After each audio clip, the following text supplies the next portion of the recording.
Ymraen fel llywydd cenedlaethol yw eich croesawu'n stondin yn y sioe rithiol 2021.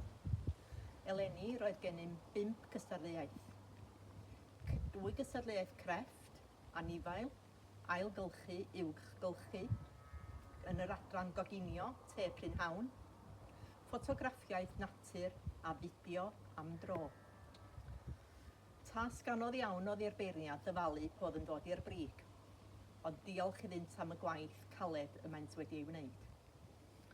Hefyd, ar fore Mawrth, Mercher a Iau, mae gennym 2 sesiwn, mam a merch, a dylanwad y byd amaeth ar ei bywydau. Diolch hefyd i staff a swyddogion y sioe fawr, am yr holl gydweithio sydd wedi bod rhwng Merched y Wawr a'r sioe a'r Ffair Iaf ar hyd y blynyddoedd. Diolch i chi am y cyfle eto eleni i gydweithio. Gobeithio eich gweld yn y Ffair Iaf yn 2021 os fydd y canllawiau gan y Llywodraeth yn caniatáu. Croeso eto i stondin Merched y Wawr.